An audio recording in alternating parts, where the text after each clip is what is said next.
जब भी लोग किसी राष्ट्र में यौन संबंध बनाते हैं, ऐसे अवैध यौन संबंध जो परमेश्वर के वचन के अनुसार नहीं हैं, ऐसी यौन क्रियाएं, इलीगल सेक्स, उस राष्ट्र में मरीन स्पिरिट्स यानी कि समुद्री आत्माओं को मुक्त करती हैं, जागृत करती हैं। क्या तुमने कभी the queen of the coast नाम सुना है? The queen of the coast यानी कि समुद्र तट की रानी या समुद्र की रानी कोई साधारण रानी नहीं है। वह जल की देवी है। वह एक प्रधानता है जो सभी समुद्री आत्माओं पर नियंत्रण रखती है। वह जिम्मेदार है हर उस विपरीत इच्छा के लिए जो किसी व्यक्ति को विभिन्न प्रकार की यौन अनैतिकताओं में गिरा सकती है। फॉर्निकेशन यानी कि व्यभिचार के माध्यम से समुद्री आत्माएं किसी भी राष्ट्र, किसी भी कंपनी और किसी भी परिवार में फलती फूलती हैं। ठीक है, सुनो, जब भी तुम्हारे भीतर विपरीत इच्छाएं उठती हैं, भारी यौन इच्छाएं जो तुम्हारे ऊपर हावी होती हैं, चाहे तुम पास्टर हो, बिशप हो या विश्वासी, कोई भी हो, जब भी तुम्हारे मन में किसी व्यक्ति के प्रति ऐसी विपरीत यौन इच्छा उत्पन्न होती है, तो वह तुम्हारे भीतर एक समुद्री आत्मा यानी कि मरीन स्पिरिट का बीज है जो चाहती है कि तुम उस व्यक्ति को प्रभावित करो और उसे नष्ट कर दो। वासना पर समुद्री आत्माओं का नियंत्रण होता है, यानी कि मरीन स्पिरिट्स का नियंत्रण होता है। जो भी तरह तरह की यौन इच्छाएं तुम संसार में फैलती हुई देखते हो, वे सब उन्हीं के प्रभाव से उत्पन्न होती हैं। तुम देखो, बहुत से फैशन डिजाइनर ऐसे वस्त्र बनाते हैं जिनकी पूरी डिजाइन और शैली मरीन किंगडम से प्रेरित होती है। वे ऐसा इसलिए करते हैं ताकि दुनिया में यौन अनैतिकता का स्तर, सेक्सुअल इमोरैलिटी की लेवल बहुत ऊंचा हो जाए। जितने अधिक लोग यौन अनैतिकता में शामिल होते हैं, उतना ही अधिक मरीन इस संसार पर नियंत्रण प्राप्त करती हैं।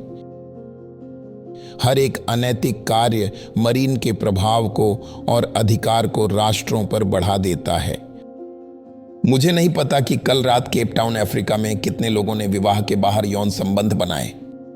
जब भी लोग किसी राष्ट्र में यौन संबंध बनाते हैं, ऐसे इल्लीगल यौन संबंध जो परमेश्वर के वचन के अनुसार नहीं हैं, ऐसी यौन क्रियाएं उस राष्ट्र में मरीन स्पिरिट्स को जागृत करती हैं, मुक्त करती हैं।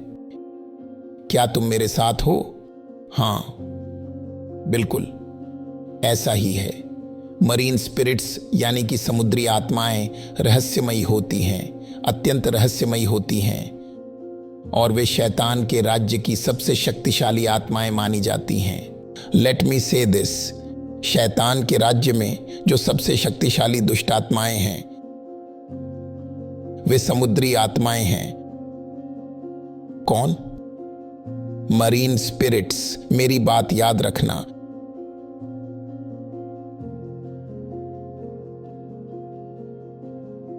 वे सचमुच सबसे शक्तिशाली होती है। वास्तव में वे शैतान के हाथों में सबसे प्रभावशाली और उत्पादक आत्माएं हैं। दरअसल वे शैतान की सेनाओं की सेनापति यानी कि जनरल्स हैं। वे सबसे उच्च पद वाली दुष्ट आत्माएं हैं। क्या तुम जानते हो क्यों? क्योंकि उनका प्रभाव कलीसिया और संसार दोनों में अत्यंत गहरा और प्रभावी है। इतनी शक्तिशाली होती है ये। कुछ दुष्ट आत्माएं सिर्फ संसार में ही कार्य कर सकती हैं और उनका कलीसिया पर अधिक प्रभाव नहीं होता, परंतु मरीन स्पिरिट्स शैतान के लिए परिणाम लाती हैं। देखो उन सभी पास्टर्स को जो गिरे, उनका पतन मरीन स्पिरिट से जुड़ा था। या तो वह पास्टर ने किसी स्त्री के साथ संबंध बनाया। देखो वे सभी जोशीले वर्शिप लीडर्स जो गिरे, दुनिया में कहीं भी हो, उनका संबंध मरीन से था। यौन संबंध, प्रलोभन। वे सभी शक्तिशाली लोग जो आत्मिक बातों में ऊंचे उठे और बाद में गिर गए, वे अनियंत्रित इच्छाओं और यौन पापों के कारण गिरे। ऐसे पाप तुम्हें नष्ट कर देंगे, आपके अभिषेक को, आपके अनॉइंटिंग को सुखा देंगे और आपके प्रार्थना जीवन को कमजोर बना देंगे। मरीन स्पिरिट्स यही करती हैं, वे आपको आत्मा की गतिविधियों के प्रति कमजोर बना देती हैं। उदाहरण के लिए, जब आप व्यभिचार या परस्त्रीगमन में पड़ जाते हो तो आपके भीतर की प्रार्थना की आग बुझने लगती है। याद रखो, शैतान का तुम पर कोई अधिकार नहीं है। यह बात सत्य है जब कोई प्रचारक कहता है कि तुम नया जन्म पाए हुए व्यक्ति हो, नई सृष्टि हो और शैतान का तुम पर कोई अधिकार नहीं है। यह पूरी तरह सत्य है, पर मत भूलो, शैतान का तुम पर अधिकार न होने का कारण यह है कि तुम आत्मिक रूप से जीवित और आत्मिक रूप से सक्रिय हो। अब वह केवल एक ही तरीके से तुम पर प्रभाव डाल सकता है, अगर वह तुम्हें ऐसे कार्यों में ले आए जो तुम्हारी आत्मिक गतिविधियों और आत्मिक स्थिति को कमजोर कर दें। जब वह इसमें सफल होता है तो वह तुम्हारे विश्वास को कमजोर कर देता है, तुम्हारे प्रार्थना जीवन को निर्बल बना देता है और तुम्हारे परमेश्वर से संबंध को धीमा और कमजोर कर देता है। समय के साथ धीरे धीरे वह तुम्हारे जीवन में पीड़ा और बाधाएं लाने लगता है। अगर तुम अश्लील वीडियोस यानी कि पोर्नोग्राफी देखते हो, रात में छिपकर उसे देखते हो, जब तुम अपने आप को पोर्नोग्राफी के लिए खोल देते हो, तो जानते हो तुम क्या कर रहे हो? तुम मरीन के साथ वाचा बांध रहे हो। तुम अपने मन के द्वार को मरीन स्पिरिट के लिए खोल रहे हो। तुम्हारी कल्पनाएं भ्रमित हो जाएंगी और वासना की आत्मा, स्पिरिट ऑफ लस्ट, धीरे धीरे तुम्हारे भीतर घुसकर तुम्हारे मन पर अधिकार करने लगेगी और उससे मुक्त होना पूरी जिंदगी का संघर्ष बन सकता है। मरीन स्पिरिट्स रहस्यमयी होती हैं और शैतान के राज्य में सबसे शक्तिशाली आत्माएं मानी जाती हैं। वे कहीं भी, किसी स्थान, सभा या यहां तक कि कलीसिया में भी प्रवेश कर सकती हैं। यही उनकी शक्ति का प्रमाण है। वे ज्यादातर कुत्ते की गतिविधियों के पीछे होती हैं। समझ रहे हो मैं कुत्ता क्यों कह रहा हूं? Sexual pollution. वे अधिकतर सेक्सुअल पोल्यूशन यानी कि यौन अशुद्धता की क्रियाएं के पीछे होती हैं। वे शैतान की वफादार सेविकाएं हैं और उनकी सारी गतिविधियां व चालबाजियां क्वीन ऑफ द कोस्ट द्वारा नियंत्रित की जाती हैं। मरीन स्पिरिट्स पर शासन करने वाली जो प्रधान आत्मा है वह है the queen of the coast, एक स्त्री सत्ता,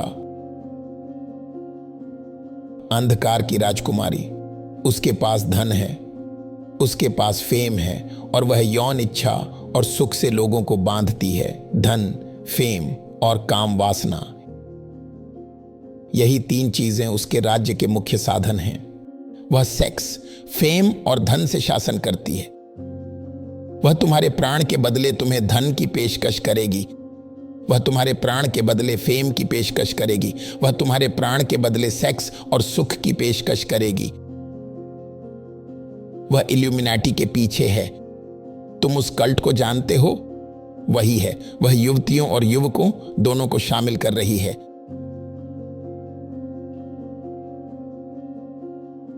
वही है सेटनिज्म, इल्यूमिनाटी और ऐसे सभी छोटे कल्ट में जो लोगों को फेम, धन, सेक्स, इन सब चीजों के बदले अपने प्राण बेचने पर मजबूर करते हैं। इन सब पर वही नियंत्रण रखती है। क्वीन ऑफ द कोस्ट और उसकी मरीन डीमंस तुम्हें अशुद्ध न करने दें। तुम्हें इन अंतिम दिनों में बुद्धिमानी से जीना होगा। अब मेरी एक बात मानो, अभी अपना फोन उठाओ और अपने फोन से कुछ शैतानों को हटा दो। कुछ लोग हैं जिन्हें तुम जानते हो और अच्छी तरह जानते हो। उन्हें सिर्फ डिलीट ही नहीं बल्कि ब्लॉक भी करो और फिर डिलीट करो, क्योंकि अगर तुम सिर्फ डिलीट करोगे और ब्लॉक नहीं तो वे तुम्हें फिर कॉल करेंगे।